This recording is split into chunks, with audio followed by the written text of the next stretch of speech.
suyo. Estamos en el tema de los atributos de Dios, ¿verdad? Y el atributo que empezamos a estudiar hace 8 días, ¿cuál es? La omnipresencia de Dios. ¿Quién me recuerda cómo terminamos definiendo la omnipresencia de Dios?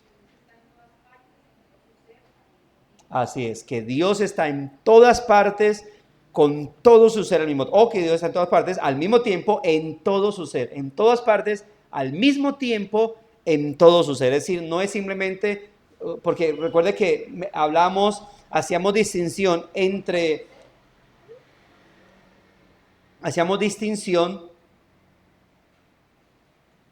entre lo que era, lo recuerdo acá, entre lo que es su inmensidad y su omnipresencia. Dios en su inmensidad, que es lo que hemos dicho también, su infinitud lo llena todo. Pero cuando hablamos de omnipresencia, y es ahí donde dice, uy, pero no chocan, no chocan. Dios es inmenso y lo llena todo, pero con su omnipresencia puede estar aquí y en infinidad de lugares al mismo tiempo con todo su ser. Es decir, Dios no está escuchándome a lo lejos, o no es que Dios tenga un super oído escuchando a todos. Simplemente Dios está aquí conmigo, está con nosotros, y cuando nos vamos para nuestra casa, está en la casa de cada uno de nosotros, escuchando nuestras oraciones y estando atento a nuestra vida espiritual.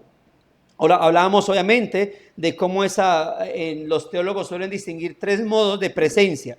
Las presencias corporales, las cuales son limitadas; las presencias espirituales, es decir, de los espíritus, las cuales también son limitadas, porque aunque un espíritu pudiese traspasar lugares, es decir, no está limitado por la materia, pero sí está limitado en el hecho de que él no puede estar en todos los lugares al mismo tiempo. Y está la presencia de Dios, que está en todas partes de una manera infinita, llenándolo todo y sin ningún tipo de limitación. Es decir, Dios, el trino Dios, es omnipresente. Nadie más. El Padre en la divinidad, el Padre en su divinidad, el Hijo en su divinidad, el Espíritu en su divinidad, son omnipresentes, pero en esa perfecta unidad. Por eso que se definió como la omnipresencia, que Dios está en todas partes al mismo tiempo y en todo su ser. Ahora, vimos que hay algo que no se debe entender por omnipresencia, ¿no? Y veíamos en el hecho de que como en extensión o expansión, ¿no? Porque lo que se extiende o se expande la materia, y al extenderse o al expandirse, pues ya tenemos que hablar que entonces también puede dividirse o separarse, y no es así. No es de esa manera como se debe entender la omnipresencia del Señor. Su presencia gloriosa está en el cielo, en donde se manifiesta a sí mismo a los ángeles, a los espíritus hechos perfectos, es decir, a las almas de los creyentes fallecidos, pero también su presencia poderosa y providencial está con nosotros acá, con sus criaturas, sosteniéndolas. Pero también mencionamos que su presencia también está ¿en dónde? ¿En dónde está? En el infierno. Dios también está en los infiernos.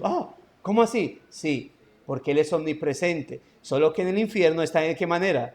¿Cuál es qué es esa característica o ese atributo que se manifiesta de Dios en el infierno? Su ira y su justicia. ¿Por qué? Porque Dios está castigando allá. Y eso es lo que debemos entender con el tema de la omnipresencia de Dios. Dios lo llena, y en su inmensidad no podemos decir, Dios lo llena todo, Dios está en todo, menos en el infierno. No, en su inmensidad aún está allá. Y en su omnipresencia también está allá. Y eso es parte del tormento. ¿Qué decíamos hace 8 días? El tormento en el infierno no son demonios chuzando contenedores calientes a las personas condenadas. Los demonios allá también estarán ¿cómo? Sufriendo. Cuando Satanás vaya al infierno, en el juicio, él no va a ir a sentar en un gran trono y a mirar y a reírse de todos los condenados. Él también va a ir a sufrir, como todos aquellos que no tengan a Cristo. Quiero tocar un segundo punto. El primer punto Vimos qué es omnipresencia. Segundo, qué no es omnipresencia. Y este tercer punto es Dios en todo y con cada uno. Dios en todo y con cada uno. Ahora, alrededor del siglo XVI apareció una doctrina herética llamada el socinianismo. Escuche esto. Una doctrina herética llamada socinianismo. Incluso en el siglo XVI constantemente estaban atacando a los socinianos. Era una frase muy común. Para nosotros tal vez no, tal vez es la primera vez que usted la escuche, pero era así, esta doctrina elaborada y difundida por dos personas de renombre, llamado uno Lelio y el otro Fausto, de apellido Socini, y por eso se le llamaba, a la enseñanza de ellos, se le conoció como socinianismo. Estos, además de afirmar que el Señor Jesucristo no existía antes de su nacimiento, en cierta manera arrianistas, es decir, esa doctrina de Arrio, que es lo mismo que enseñan los testigos de Jehová, además de afirmar que Cristo no existía antes de su nacimiento, aunque nacido sí milagrosamente la Virgen María por voluntad divina, también también enseñaron ellos que la esencia de Dios estaba limitada al cielo, sea donde sea que esté el cielo, decían ellos, y que en los demás lugares está solo en cuanto a su conocimiento y eficiencia. Es decir, que Dios estaba aquí, pero porque yo lo tenía en mi mente. Y Dios estaba allá en otro lugar, pero porque estaba en la mente de ellos. Pero Dios en sí está ¿en dónde? En el cielo. Y ese era el pensamiento de los socinianos. No solamente decían que Cristo no existía antes del nacimiento virginal milagroso, sino que aparte de eso se atreven a decir que Dios solamente estaba allá. Y que si bien Él podía estar en todas partes, era porque yo lo pensaba. Era como el poder del pensamiento de los demás que lo hacían. Obviamente, por eso esta herética enseñanza es totalmente contraria a las perfecciones divinas y con la, obviamente, descripción que en las Escrituras tenemos respecto al gran y supremo Dios. Ahora, ciertamente, y lo hemos dicho, es difícil de comprender por nuestra humanidad la omnipresencia de Dios, pero la realidad es que tal como enseñan pero la realidad es que tal como Dios actúa en todas partes, está presente en todas partes, y cuando las Santas Escrituras enseñan acerca de la infinitud de Dios, de la inmensidad de Dios y de la omnipresencia de Dios, está implicando esto. Cuando hablamos, ¿se acuerda que estuvimos hablando de la infinitud de Dios? Y cómo su infinitud se va expandiendo en cada uno de sus atributos. Por eso cuando hablamos de infinitud de Dios, hablamos de un Dios inescrutable, un Dios incomprensible, un Dios inmenso, un Dios omnipresente. Por eso Efesios, por ejemplo, capítulo 1, versículo 23, el apóstol Pablo afirma que Dios es aquel que todo lo llena en todo. Efesios 1, 23. Jeremías 23, 24, capítulo 23, verso 23, 24, Dios confronta a su pueblo haciéndole esas preguntas. Mire, ¿soy yo Dios de cerca solamente, dice Jehová, y no Dios desde muy lejos? ¿Se ocultará alguno, dice Jehová, en escondrijos que yo no lo vea? ¿No lleno yo, dice Jehová, el cielo y la tierra? Y como dice Pablo, predicando en el Areópago en Hechos 17, 28, porque en Él, en Dios vivimos y nos movemos y somos. Mis hermanos, en todas partes del Antiguo y el Nuevo Testamento, Dios es descrito como un ser espiritual, sin forma, invisible, a quien nadie ha visto ni puede ver, y que mora en luz inaccesible, lleno de gloria, y no solo como el creador y sustentador de todo, sino también como Señor y gobernador de todas las cosas. Dios no solamente está en los cielos. Es parte del escepticismo o incluso de algunos que creen en la divinidad, pero creen en un Dios que creó todas las cosas, pero se fue a sentar al trono a mirar qué hacíamos nosotros. Algunos tienen esa concepción de Dios. Tal vez sea parte de este concepto sociniano. Pero no es lo que la Escritura nos dice. La Escritura nos enseña que Él está presente en todas partes, tanto impartiendo vida como asegurando el orden, tanto impartiendo vida como quitándola de aquellos cuyo tiempo ha llegado. Él está presente también en cada alma humana, dándole entendimiento, dotándola de dones y obrando en ella el hacer y el querer. El corazón humano está en las manos de Dios y Él lo dirige tal como dirige los repartimientos de las aguas. Ahora, ¿significa esto que también lo guía hacia el pecado? Y la respuesta es no. Simplemente eso significa que nada de lo que el hombre hace está fuera del alcance de Él en cuanto a conocimiento. Es decir, así como no hay nada que el hombre haga y que Dios no sepa que lo está haciendo, no hay nada que el hombre haga y que Dios no sepa que lo va a hacer. Es decir, tanto en conocimiento como en presencia, Dios está viendo los acontecimientos y las acciones del ser humano. Dios no solamente ve al hombre que está escondido, sino que también Dios ve los pensamientos del hombre que no habla y está quieto, pero está pensando.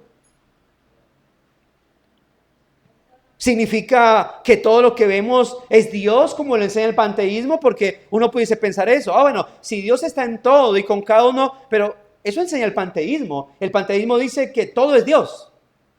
Que no he llegado a escuchar de el Dios de Hinojosa, creo, Spinoza, el Dios de Spinoza. Y hay gente que dice, cuando le preguntan a ciertas personas de renombre, de Hinojosa, qué pena, de renombre, dicen, ¿tú crees en Dios? Dicen, yo creo en el Dios de Spinoza. ¿Y quién rayos? Bueno, era un personaje de renombre que él había escrito ciertas cosas respecto a Dios y él decía, yo veo a Dios en los animales. Yo creo en Dios porque veo a los niños, porque veo a los ancianos, porque veo al adulto, porque veo al bebé, porque veo el aire, porque veo esto, porque veo la comida, porque respiro. Entonces para él, todo creía en Dios porque él decía, porque todo es Dios. Y eso es panteísmo, todo es Dios. Por lo tanto, entonces la gente tenía ese pensamiento, pero no es eso. Recuerda que ahorita decía el tema de los socinianos, de cómo ellos decían, Dios está en los cielos, en su trono, pero existe acá porque cada uno de nosotros pensamos en Él. Bueno, el panteísmo cree en que Dios está en todas partes, es inmenso, pero porque cada cosa tiene a Dios en su vida. Entonces, por eso incluso algunos llegan a creer en el universalismo. Si Dios está en todo y está en cada persona, entonces, ¿cómo puede Dios condenar partes de Él? Y por eso entonces llega el pensamiento universalista. Si Dios está en cada uno, entonces significaría que al condenarlo a usted, estaría mandando una parte de él al infierno. ¿Sí ve? Pero no significa que todo lo que vemos es Dios como lo enseña el panteísmo. Significa que el poder creador de Dios está presente en toda su creación. Es decir, el hecho de que yo vea un animal, no digo, Dios está en ese animal, entonces ese animal es Dios. Eso es lo que dice el panteísmo. No, yo puedo decir, claro, yo veo algo de Dios en un animal, pero porque ¿quién lo creó? Dios. Pero no significa que cuando él se muera, se murió una parte de Dios. Yo puedo ver un niño y decir, claro, veo a Dios en un niño, pero no en el sentido de una pureza, sino en el sentido de que yo estoy viendo el poder creador de Dios en cada persona. En el impío, claro, porque todos somos seres creados por Dios. El ser humano, como hemos dicho, el ser humano es creado a imagen y semejanza de Dios. Solo que en el impío, ¿qué pasa con esa imagen y semejanza? Está deteriorada. Se ha podrido por causa del pecado. Pero él sigue siendo una criatura. Entonces, cuando decimos que Dios está en todo y con cada uno, hacemos referencia no en el sentido del panteísmo o del socinianismo, sino en el sentido de que el poder creador de Dios está presente en toda su creación. Por eso, ¿qué dice Pablo respecto a estos insensatos? Dice que ellos habiendo conocido a Dios. ¿Cómo? ¿En el sentido de íntimo? No, en el sentido de creación. Ellos habiendo sabido, habiendo conocido por información que todo es creado por Dios, no le agradecieron, no le adoraron, no le glorificaron, no le dieron gracias. Y por eso decimos, Dios en todo lo creado No que Dios es todo lo creado, es muy diferente. Por esa razón, en donde el universo haya evidencia de la mente, de la mente en las causas materiales, allí, según la Escritura, está Dios controlando y conduciendo aquellas causas para el cumplimiento de sus sabios designios. Cuando vemos el curso de los planetas, el movimiento de la luna, el movimiento del sol, todo eso, ¿qué podemos decir? Ahí está Dios, pero no en el sentido de que eso sea Dios, sino porque Dios está organizando todas las cosas. Por eso mismo es también innegable que Él está en todas las cosas, aunque esencialmente diferente de todas, siendo sobre todas, independiente de todas e infinitamente exaltado sobre todas ellas. ¿Por qué? Porque de Él, por Él y para Él son todas las cosas. La inmensidad y la omnipresencia de Dios son la presencia de su esencia divina, de su poder, de su sabiduría, de su bondad divinos en todo. Por su inmensidad decimos, Dios lo llena todo, absolutamente todo. No hay nada en donde Dios no esté, la presencia, la esencia divina esté. Pero por su omnipresencia, Dios está conmigo. Recuerda que leíamos el texto, ¿no? Dios manda hacer un templo. Pero a la vez, Salomón, que entiende la inmensidad de Dios, le dice, ¿qué cosa hecha por manos humanas te puede contener? Pero aun cuando Dios lo llena todo y no puede ser encajonado en un templo, no puede ser encajonado en un templo, a la vez que decía, mi presencia está ahí. Pero ¿cómo tu presencia? Si tú eres inmenso. Sí, soy inmenso, pero ¿soy qué? Omnipresente. Dios es inmenso, pero está dentro de nosotros. Hemos sido participantes de su naturaleza divina. Él ha puesto su espíritu en nosotros. ¿Te imaginas eso? No es la inmensidad de Dios que está en mí. No la soportaríamos. Es Dios como omnipresente con nosotros, mis amados hermanos. Y por eso, cuando uno habla de las paradojas del Señor, que estallan nuestra cabeza, pero a la vez que la pueden estallar, la pueden hacer hinchar de adoración y puede hacer reverdecer nuestra fe de exaltación a Él. Así como toda su creación, también nosotros, su pueblo, estamos siendo rodeados y sustentados por Él. Por eso, mis hermanos, debe quedar claro entonces que en su inmensidad de omnipresencia, Dios está presente en todas partes, pero a la vez morando con cada una de sus criaturas. Y especialmente en cada uno de ¿quién? De nosotros, sus hijos. Primero de Reyes 8:27 dice, pero ¿es verdad que Dios morará sobre la tierra? He aquí que los cielos de los cielos no te pueden contener. ¿Cuánto menos esta casa que yo te he edificado? ¿Palabras de quién? De Salomón cuando había hecho el templo. Pero mire la percepción de Salomón. Tú no puedes morar en la tierra no te puede contener a ti. Los cielos de los cielos no te pueden contener. Eres tan inmenso que ni siquiera el universo te puede contener. Pero Dios en su omnipresencia habita en medio de su pueblo. Isaías 66:1 dice, Jehová dijo así, el cielo es mi trono y la tierra el estrado de mis pies. ¿Dónde está la casa que me habréis de edificar y dónde el lugar de mi reposo? Para concluir, mis hermanos, si bien Dios no está limitado ni por el tiempo ni por el espacio, obviamente, Él ve la progresión de los eventos en el tiempo y su determinado espacio. Y con base a ello, decide actuar en el tiempo y espacio que Él dio a la humanidad. El tiempo no lo rige a Él, por eso el salmista y Pedro que dice, para Dios un día es como 1000 años y 1000 años como un día. ¿Y qué han hecho algunos? Se enfrascaron diciendo que literalmente para Dios un día es 1000 años y 1000 años es un día. Simplemente lo que está diciendo es, yo no habito en el tiempo no me rige. Hubiese podido decir, Pedro, para Dios un día es como 10,000 años y 100,000 años como un segundo. Eso hubiera podido decir Pedro. No lo rige nada, pero aún así se mueve en el tiempo y espacio de nosotros. Hechos 17:30, 31 dice, pero Dios habiendo pasado por alto los tiempos de esa ignorancia, ahora manda a todos los hombres en todo lugar que se arrepientan. por cuanto ha establecido un día en el cual juzgará al mundo con justicia por aquel varón a quien designó, dando fe a todos con haberle levantado a los muertos. Él no habita en el tiempo, pero te llama con base a ese tiempo. Dios está independientemente del tiempo, hermanos, en la independencia de Dios, porque Él es eterno. Y como omnipresente, por esto puede ver todo lo que sucede en el tiempo, como un eterno presente en su mente. Debemos, por consiguiente, mis hermanos, afirmar que Dios no tiene sucesión de momentos en su propio ser y que Él ve toda la historia con igual viveza. Él ve en su creación el desarrollo de los acontecimientos a través del tiempo y actúa en forma diferente en puntos diferentes en el tiempo, hermanos. Él es Señor, Él es el Señor que creó el tiempo y el espacio y que lo gobierna y lo usa para sus propios propósitos.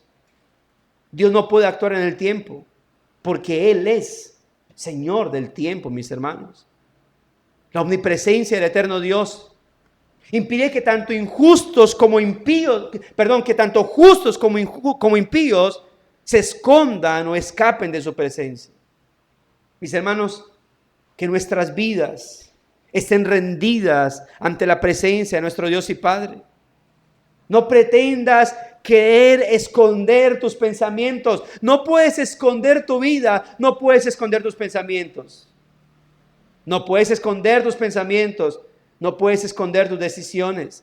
Él es omnipresente, no solamente en la parte física, en el tiempo, espacio, sino también en lo que es nuestra mente y nuestro ser.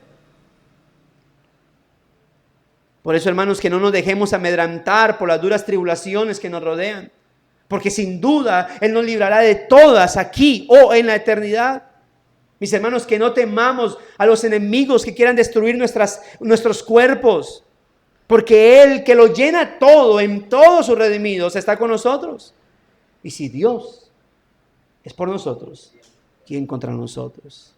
Ahora, al saber que Dios es omnipresente, no solamente para respecto a mi parte física, mi parte corpórea, sino incluso en cuanto a mi mente, no nos queda más, hermanos, sino que meditar en nuestros caminos y decir como dijo el salmista en el Salmo 139, versos 23 y 24. Examíname, oh Dios, y conoce mi corazón. Pruébame y conoce mis pensamientos. Y ve si hay en mi camino de perversidad y guíame en el camino eterno. Hermanos, su omnipresencia, ¿cómo nos beneficia a nosotros? Sino en el hecho de que está con nosotros. Y eso es parte de esa gracia divina. Eso es parte de esa bondad y esa misericordia, como ya lo hemos dicho con respecto a la adoración. ¿Qué beneficia nuestra adoración a Dios, nuestra adoración y glorificación a Dios? Nada, no lo hace más glorioso, no lo hace más adorado. Nos beneficia a nosotros, que nos permite ser participantes de su presencia. Bueno, ¿en qué nos beneficia su omnipresencia? Es que en que está con nosotros. Él es inmenso. Y si Dios simplemente se limitase a su inmensidad, diríamos, pues ¿qué va a estar con nosotros? Pero en su gracia, amados hermanos, por las criaturas es que podemos hablar de omnipresencia. Si no hubiese criaturas, hermano, si no hubiese creación, no hubiese omnipresencia. Es decir, no pudiésemos conocer omnipresencia. Pero como hay tiempo, como hay espacio, como hay criaturas, por eso es que hablamos de ¿qué? De omnipresencia. Es decir, porque estamos hablando de lugares, estamos hablando de vidas, estamos hablando de corazones. Dios está en todas partes, en todo su ser, al mismo tiempo. Y dentro de esos lugares en los cuales Dios habita, en todas partes, en todo su ser al mismo tiempo, somos nosotros, hermanos. Somos beneficiados de su omnipresencia. Somos beneficiados al poder tener la plena seguridad de que hoy cuando lleguemos a nuestra casa, cuando usted llegue a su habitación, cada uno de ustedes, hermano, pueda decir, Señor, gracias porque estás aquí. Y no porque Él llena todo el Espinal, lo llena todo Tolima, llena todo Colombia, llena todo Sudamérica. Sí, eso lo sabemos, sino que está ahí en mi casa, porque es que omnipresente. Y podemos, hermano, regocijarnos en ello. Pero lo especial de eso es que podemos disfrutar de su omnipresencia. ¿Gracias a quién? A su Hijo, nuestro Señor Jesucristo. Por Él. Es que seres como nosotros no solamente podemos disfrutar de Dios proveyendo, de Dios sustentando, sino de Dios habitando con nosotros, como padres, como un padre para con sus hijos. Hermano, que podamos reverdecer en nuestra fe, regocijarnos en el Señor y que podamos adorar y agradecer a Dios por su omnipresencia, porque es lo que hace que nosotros podamos, hermanos, disfrutar. Y disfrutar no solamente de su omnipresencia, sino de todo lo que implica que su presencia esté en medio de nosotros. Oremos a nuestro Señor, mis hermanos. Bondadoso Dios y Padre nuestro, gracias por tu palabra, gracias por esta meditación que pedimos nos llene cada día y nos conceda, Señor, pues poder adorarte, poder glorificar y exaltar tu nombre como debe ser, Señor. Como hemos dicho, tu omnipresencia, Señor, nos llena de consuelo porque estás siempre protegiéndonos, Señor. Porque estás siempre a nuestro lado, pero también nos llena de vergüenza. Porque en nuestro caminar, Señor, lamentablemente por estar todavía en esta tierra y en este cuerpo, parte de nuestro caminar es, Señor, nuestro pecar. Y el hecho de que yo sepa que tú estás siempre con nosotros, en todo lugar, me recuerda también que estás viendo nuestros pecados. Y qué vergonzoso, que aun cuando sabemos que nos ves, pecamos. Qué vergonzoso que aun cuando sabemos que estás presente, actuamos como actuamos. Decimos lo que decimos, pensamos lo que pensamos. Por eso, ayúdanos, Dios. Ayúdanos a siempre, Señor, por tu Espíritu tener ese sentido de miserableza ante el pecado, Dios. Sobre todo al recordar que tú estás ahí. Que jamás pretendamos actuar como actuó Adán cuando cayó, escondiéndose de ti, como si se pudiera.